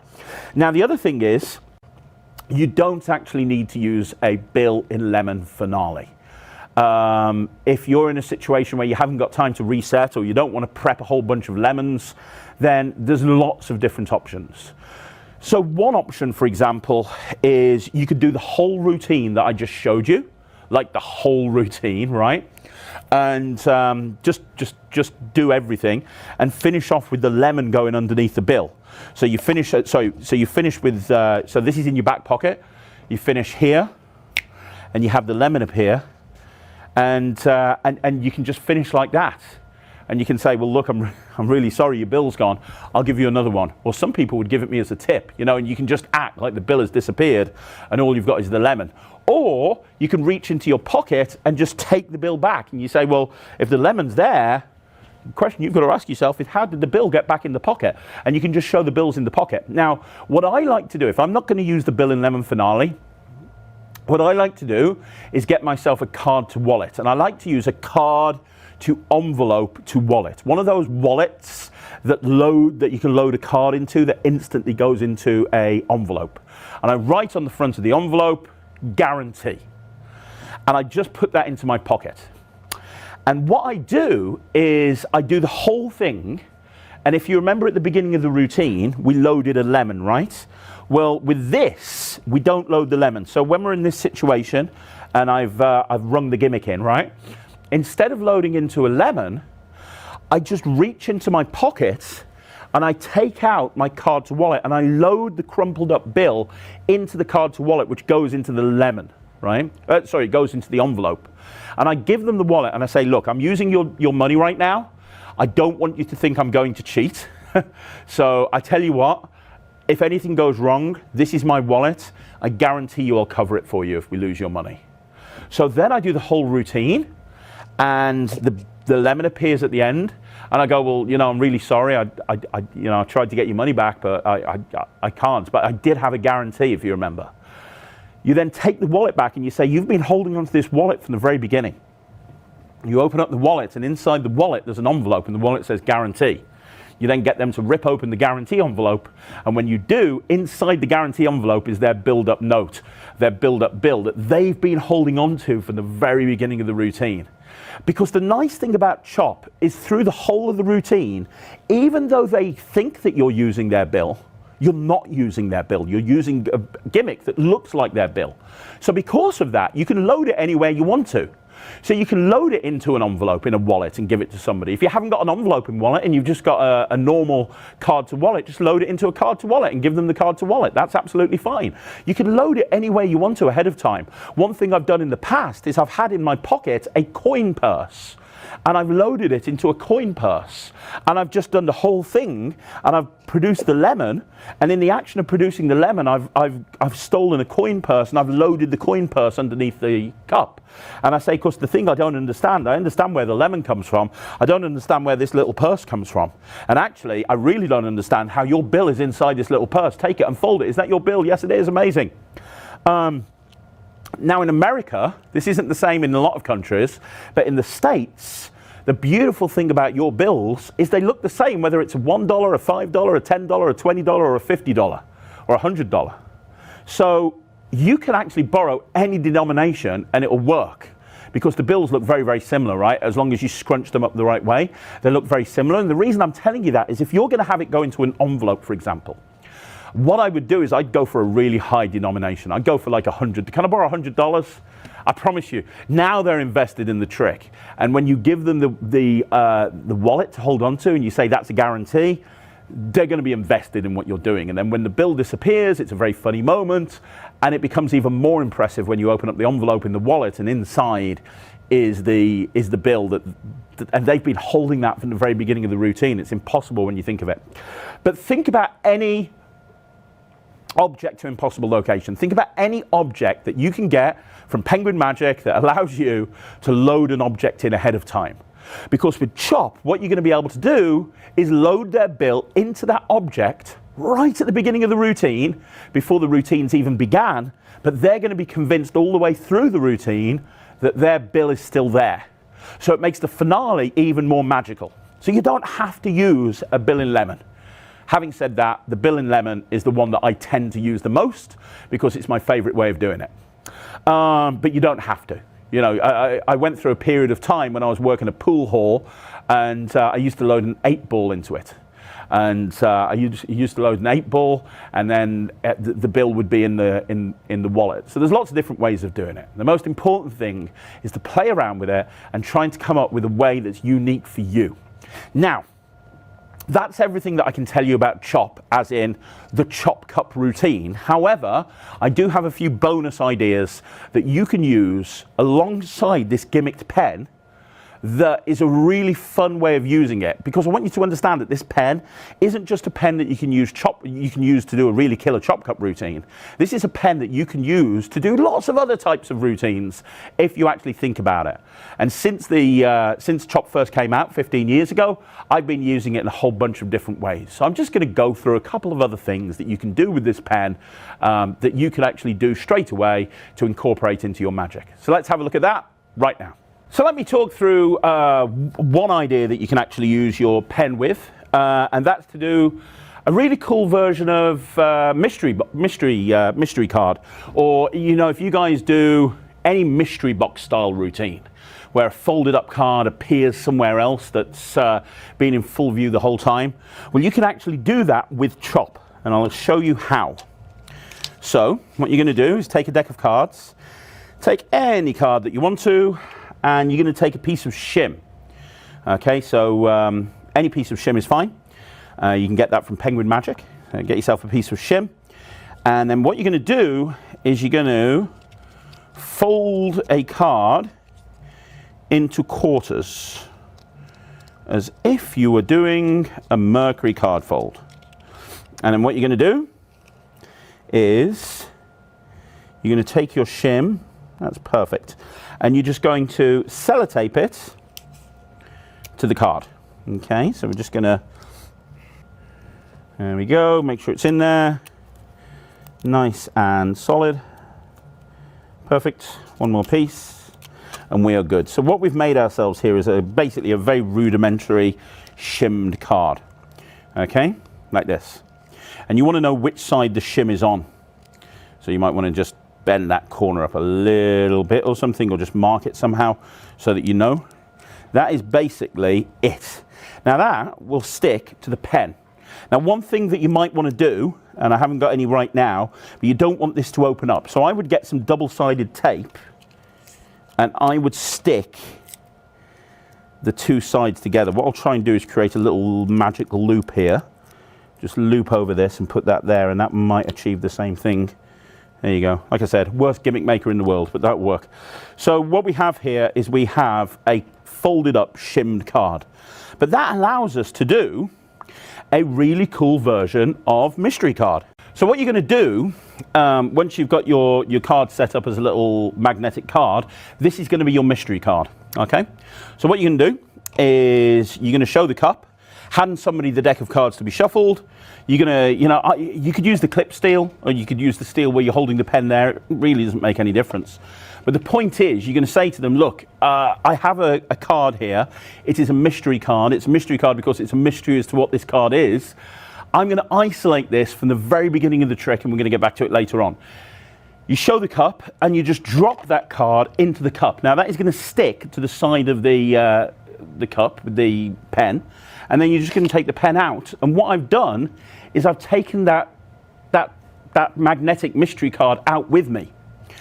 And it's very deceptive because you see it and hear it go in, and then you take the pen away and you give it them and you say you're going to need this to sign a card. They're convinced that that folded up mystery card is inside this cup. And you say, I'm going to put this over here out the way. Now the only important thing to note here is you don't want anyone looking into this cup, because if they look into it, they're going to see that there's nothing in there. So if I was doing this in a bar, for example, I'd probably put this up on a shelf over here, and I'd say your job is to keep an eye on that cup, keep an eye on that card inside that cup, make sure I go nowhere near it until the end of the trick. and you want to put it out the way. Now, if you're working in a theatre, for example, and everyone's sitting down and looking up at you, then that's absolutely not a problem. You can just put it there to one side, but it's important to note you don't want anyone looking into this. So it's a little bit like working with something like cylinder and coin. So again, you hand the cards out to be shuffled, you show the cup, you drop the thing inside, you take the pen away, and you're done. You've stolen it. It's a very disarming steal. Now, if you don't want to do the clip steal, you can do the same thing by holding it at the top. It works exactly the same way. Take that pen out, and you've got it. Okay? Either way, that's out of the way. I then put the pen, I then give the pen, to somebody to hold on to. This gets put out the way, and now you can do any card routine that you want to use. The nice thing is, they can sign the card with the pen, because it's a normal working pen, so they can sign the card. And you do whatever you want to do. Do a 75-phase ambitious card routine. That's what I'd recommend. And then at the end, you're just going to Mercury card fold the card. Now, I'm going to briefly go through this with you, but there's a lot of places that you can learn the Mercury card fold from.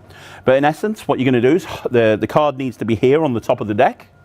You're going to hold the deck like this with your thumb at the back, fingers at the front. Notice the thumb is extended down. And as you put the deck into the left hand, what's going to happen is the forefinger is going to come here, fold the card back like this, and then you're going to squeeze it around your thumb. Okay, that's what's going to happen. And you end up folding the card into quarters. There's a million different places that you can learn to do a folded card, a Mercury folded card. So look into any of those. You end up in this situation where you've got this folded up card into your hand. So now you can do the world's cleanest mystery card. Because, you know, a lot of the mystery boxes that you see, they're gimmicked in some way and they can't be examined. But with this, as long as they're convinced that that folded card has been in there the whole time, if you just do that, that looks so super fair. And all you're doing is you're taking that folded up card, that Mercury folded up card, you're taking the cup back and you say to the person, now you've been watching this the whole time, right? I didn't go anywhere near this. Is that fair? Awesome. I'm going to tip it out for the first time. Can you hold your hand out for me? And all you're going to do is apparently tip it out. This hand turns palm down, the cup turns palm down, as the hand turns palm up. And what I like to do is shake it so that here it lands. And all I'm doing is I'm shaking it into the cup and it's bouncing back into my hand. But it gives that card some movement. If I just do this, it's not as good as if I do this. Okay? And now, that's just a normal cup. You can borrow the cup from wherever you're performing. You can just put the cup there. There's nothing special about it. You can give them the card, and when they unfold that card, it's their signed card. Now think about how strong that is. Think about how strong that is, because that's really killer when you think about it. You can literally just take a folded up card from your pocket. You can show a cup. You can drop that folded up card in there. You can put it to one side. You can go through a whole card routine. Gimmick gets put away. And at the end, when you've done your Mercury card fold, you can do that. And you can show that that folded up card that you put there from the beginning is actually their signed card.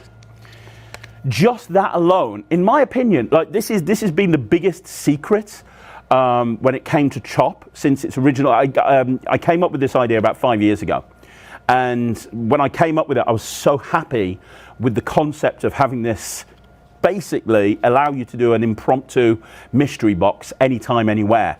And it is, honestly, you try it in the real world, you'll see how strong it is. Basically, you don't need a mystery box anymore with you. You just need your pen, your gimmicked card, and the cup. And the nice thing is you can have the gimmick card and you can have the gimmick bill. So you can go into either Chop or you can go into this or whatever you want to. And you can even put them both into the same act. So you can do your mystery card routine beforehand and then you can finish off with Chop and you're using the same cup. Now, using this concept, I'm going to share something else with you now. And I'll be honest with you, this is not something I've ever done. However, the idea behind it is very sound and I wanted to share it with you. The reason I've never done it is because I don't perform this type of magic. It's kind of more mentalism. But I just wanted to share it with you. It's the idea of having an index of folded up cards. Okay? So let's say, for example, you're doing ESP symbols. And you've got 5 folded up blank cards in an index in your pocket. And there's millions of indexes that you can get on the market, but there's an index with 5 folded up cards in your pocket. 5 folded up blank cards with ESP symbols on. You could make one of these gimmicks up with a double blank card, and you could say, look, I've got a prediction here. I'm going to get to this prediction a little bit later on. I'm going to put it here inside this cup. Can you do me a favor? Can you keep an eye on this cup, make sure I don't go anywhere near it? That's my prediction. You can then say to somebody, there's 5 ESP symbols. What I'd like you to do is think of any one of the 5 and just nonchalantly put your hands in your pockets, and you can ditch this into your pocket, and this hand can get ready to get the correct ESP symbol. Which one would you like? Circle. Are you sure you want circle? Would you like to change your mind? No. So in your pocket, you just grab that correct one out of your index, and you say, now do you remember I put a folded up card in here from the very beginning, and you said circle, didn't you? And this is the circle. So that's a really nice way of doing it as an index. Now, one way that you could do that, if you guys know Patrick Kuhn has something out called Instagrab. And what Instagrab is, you have a free choice apparently of any card, and you pull it out of somebody's Instagram feed. And what actually happens in that routine is you limit them down to a court card. And one thing that you get with Instagrab, which is just beautifully made, is you get a special leather index that allow, and you get the cards that allow you to very quickly go into your pocket and steal out any one of the court cards. So you can have anybody name a court card, and within 1 second with your hand going into your pocket, you can steal a folded up card that's that court card. So imagine using that with this gimmick. Imagine for a second that you openly reach into your pocket and you borrow a cup from wherever you are. You openly reach into your pocket and you say, look, I've got a cup. I've also got this folded up card. That's my prediction. I'm going to put that in there. Can you make sure I don't go anywhere near that? Can you keep an eye on that for me? Thank you very much.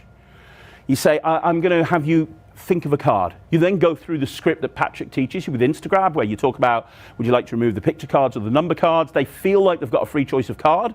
They've actually got a free choice of any picture card.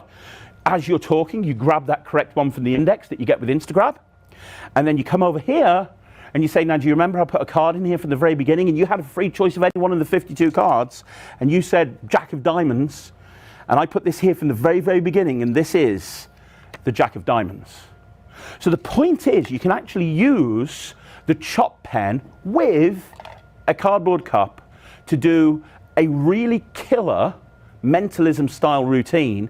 Anytime you've got a crib of folded up cards in your pocket, you can actually use that crib in conjunction with this, and you can make it feel like that you made your prediction before they even made their choice. So that's something else I wanted to share with you. Another thing that you can use the pen for, which is a really nice idea, is if you do sponge ball magic, you can combine using the bill with sponge balls. So let me show you what I mean. So I've got the gimmick here. So here's the gimmick, right?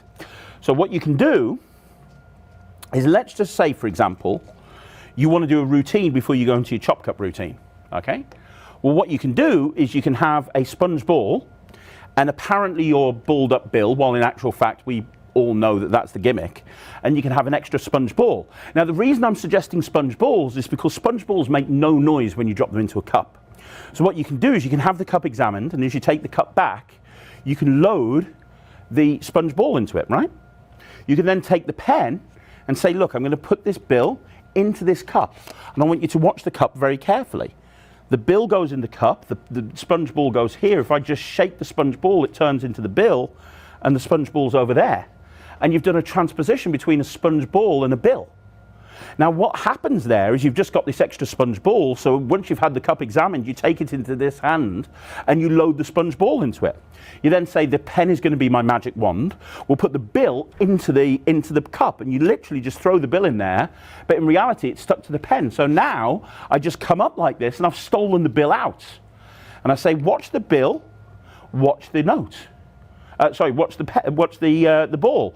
All I'm going to do is switch this for this just at the tips of my fingers, just using a Bobo switch. So I'm just going to pull this sponge ball down and push this to the fingertips. So this gets pulled down like this. and this gets pushed up to the fingertips, or the other way around actually. So you're here, like this. But if you do it in a shaking action, like this, it looks like it just changes the tips of the fingers, and you say, well, there's the bill, the sponge ball's there. And you can actually construct that into a routine. So that first phase, I can have the cup examined. I can say, this is going to be a magic wand. I'm going to put the bill inside there. I'm going to want you to watch the bill, watch the ball. If I just shake the ball, it turns into the bill. And if the bill's over there, the ball's there. That's the first phase. I can then put the bill back inside, but do a Bobo switch. So I can put the bill back inside, but I'm actually doing a Bobo switch, so I'm dropping the sponge ball. Now I can come over and do the same move. So I can do this again and say, look, if I do this, there's the bill, there's the ball. And I can do like a multi-phase thing.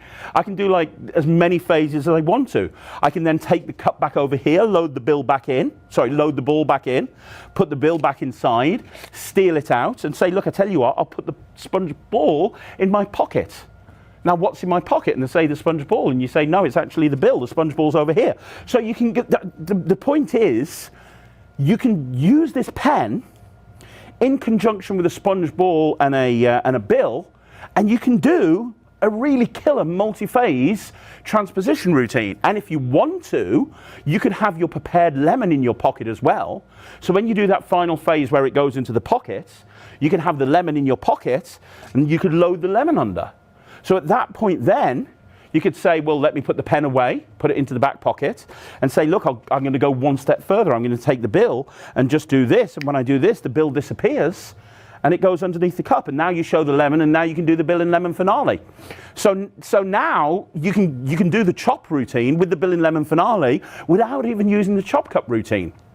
And the point I'm trying to make to you here is that you can take this pen, and you can combine it with lots of different objects, and you can basically routine a whole act together using all of these props. So you could start off with a card routine and do the mystery box style presentation. You could then bring out a sponge ball and a bill, and you could do a multi-phase transposition, and then you could finish off with a chop cup routine, and the whole thing has been done with a cup, but you're doing lots and lots of different types of magic. I mean, how good's that? When you think about it that way, this pen becomes more than just a one-trick pony. It becomes a utility device that you can use in so many different ways. I'm going to share one more thing with you, which is a coin routine. So you can actually use coins in conjunction with the pen to do some really cool magic. So what I've got here is I've got some $50, and one of these $50 is a magnetic $50. You can tell which one it is. It's going to be the one that sticks. There you go. So I've got a magnetic $50. So let me walk through what this routine would look like. Okay. So, and then I'll perform it very quickly. So you have your cup. You have your magnetic coin. All right. And what you can do, magnetic coin is in this hand. That's it. So you have your magnetic coin in your right hand. You have the coins examined. Okay. And when the coins are examined, all you're going to do is take them back in the left hand, tip them into the right hand. You're going to do a utility switch. So all that means is you take the 4 cup. Remember, this is the magnetic coin here in my right hand. My left hand takes the coins back. Notice there's one in an open finger palm position. Now this is a utility switch from Bobo's. You're just going to turn your left hand over, finger palming that coin, and the other 3 coins are going to go flying into this hand, which is going to turn palm up to receive them, and it'll look like your hands are empty because they'll see 4 coins here, they'll see 4 coins here. It looks like that. All right? So you've had the 4 coins examined, you've dropped them into the other hand. Now all you're going to do is you're just going to take the cup and hold the cup with the pen underneath and drop these 4 coins in. And say the idea is to get these 4 coins into the cup. Now you're going to tip them back out into the left hand. And as you do, the pen will keep the magnetic coin inside the cup because the coin is magnetic, and obviously the pen is magnetic as well. So that magnetic coin stays inside the cup. So now I can have someone hold their hand out, and I can put this cup over their hand, and I can say, watch, I'm going to make these 4 coins one at a time jump from this hand to this hand. Now I make my fist around the 4 coins, and all I'm going to do is push one of those coins into heel clip. Okay, so all I'm going to do is I make a fist, is one of those coins is just going to get pushed into heel clip like that. So now they're going to feel each coin landing into their hand and just say, watch, the first coin goes now. And I lift the pen up so the magnetic coin drops and they feel it land and they'll react. And I go, do you know why they're reacting? The reason is the first coin jumped from here to here. And what I'm going to do is steal that coin out from heel clip as I tell them what's happened. So as I say the first coin's gone up the sleeve, I've stolen that coin out into this hand.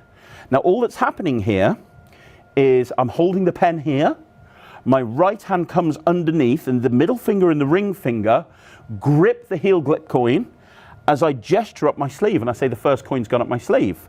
So I've stolen that coin out over here now so I can show that there's only 3 coins left there and the first coin has gone inside the cup. So now, how clean is that? Think about it. The pen has actually made this really clean and they felt the moment the coin dropped.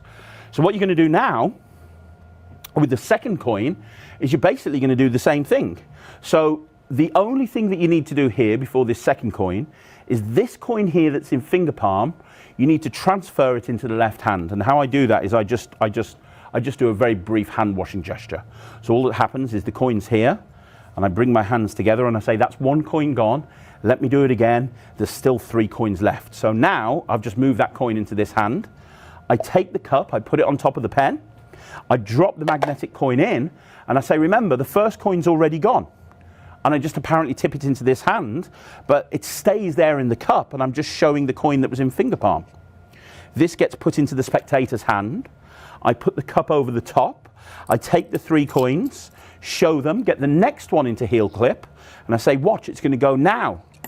This time they hear it land. And you say, the second one's gone, and I steal that coin out in exactly the same way.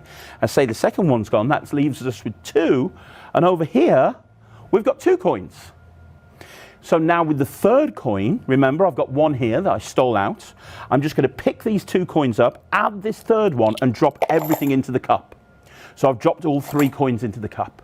And I say 2 coins have gone, 2 coins remain. Now I take the cup with the pen underneath and I tip out. And as I do, only 2 coins will go because the other one is getting stuck with the pen. So now I put the 2 coins there. I cover up with the cup. And I go, watch, 2 coins left. You know what's going to happen. So now the next one's going to go into heel clip. And I just move the pen out the way and they feel the third one land. And I say, that's the third one. It's gone from here to here. That leaves us with 1. And over here, we've got all 3. And the final one, I vary it up a little bit. Because I've got this last coin here, I just pick up all 3. And I say, do me a favor, can you hold your hand out for me? Which they do. And I say, squeeze these 3 for me. And I just put all 4 of them in their hand. And I say, the last one, I won't even use the pen. I won't even use the cup. I'll just make this last coin, and I do a false transfer. I'll say, I'll make this last coin disappear from here and appear over there. And I show my hand empty, and when they open up their hand, they've got all 4 coins. So really killer coins across where they feel each coin landing. And it's all made possible because of the pen that you get in your set. So I'm going to give you a full performance of that, and then that's pretty much it. But let me just give you a quick full performance. So the full performance would look like this. So you'd say, right, I've got a cup, I've got a pen, that's my little magic wand, and I've got 4 coins. 1, 2, 3, 4. Can you examine the coins for me? Are they okay? They are. Fantastic. I'm going to tell you what I'm going to do before I do it. I'm going to take 1, 2, 3, 4 coins, and one at a time I'm going to make them go from my hand, and they're going to go into the cup. In your hand. It's going to be absolutely amazing. So your job over there is to watch the 4 coins. Your job over there is to hold your hand out. Very good. You're going to feel the moment it happens. 3, 2, 1. Did you feel that? Of course you did. You see the first coin actually went up my sleeve, jumped from over there, over to there. That's coin number 1. Now you might have missed that. I'm going to do it again for you. Watch carefully. 1 coin has already gone. Can you hold your hand out for me again? We'll put that 1 coin there. 3 coins left to go. Watch the 3 coins over here. I'm going to cover up that 1 coin. It won't happen until you say go. Go. Did you hear the clink? That's the sound of the second coin going up my sleeve, across my chest, down my other sleeve, and into the hand. That leaves us with 2 coins over here. And over here we have 2 coins. 2 coins gone, 2 coins remain. Now you're going to be watching very carefully, and please do watch really carefully. 2 and 2. You know what? You know where. That's when. That's coin number 3. That's the third one. That went kind of the direct route. It didn't go up the sleeve. It just went straight across. These are with one last coin. And over here, we've got all 3. I tell you what, I'm going to make the last one really hard. I won't use the cup. I won't use the pen. Hold your hand out for me. Take these 3 coins. Squeeze them tightly. Watch this last coin. It's going to go from my hand to your hand. No cup, no pen. It looks like this. That's the final coin gone. Open up your hand, and that's all 4 coins, and you make all 4 coins jump across. So hopefully you now understand that this pen has a lot more uses to it than just the chop cup routine. When I first brought this routine out, when I first brought this project out 15 years ago, it was very bare bones. It was very basic. This is a cup, this is a pen, this is a cups and balls routine, that's it. What you have on this project are way more moves, way more concepts, way more ideas. What you have on this project is, hopefully, you now understand that you can use this pen for a lot more than just the chop cup routine. So my challenge to you is to think about how you can use this pen in your act. Think about putting a 20-minute act together, using cards, using coins, using sponge balls, using lemons, using bills, using borrowed money, and the whole thing revolves around a cup and a pen that you're using as a magic wand. And the nice thing is, you just have this in your pocket, and as long as you have your little bits and pieces with you, you are good to go. You can do this whole routine if you wanted to just borrow a bill and borrow a cup. As long as you've got the pen with you with the gimmick attached to it, you can do this impromptu anytime, anywhere. You could go into a Starbucks, for example. You could borrow a lemon from behind the Starbucks. You could go and get a cup, and you could show a routine to somebody with no props on you. So it's a lot of fun. And there's so many opportunities that you can actually use this with, and there's so many different ways that you can use it with. It really is limitless. Guys, thank you very much for buying Chop. I really appreciate it, and I want to give a big shout out to the guys at Penguin Magic, who are absolutely fantastic and really help make this product what it is. I want you to go out and have an amazing time performing it. And more importantly, if you could do me a favor, if you could leave a review on the product page on Penguin, that would be amazing, because it tells everybody else that comes onto the site, it helps them decide what tricks they should buy and what tricks they shouldn't buy. One more time, guys, thank you so much for supporting me and my magic. I'm sure I'll see you again here at Penguin Magic. Have an amazing day and enjoy performing Chop.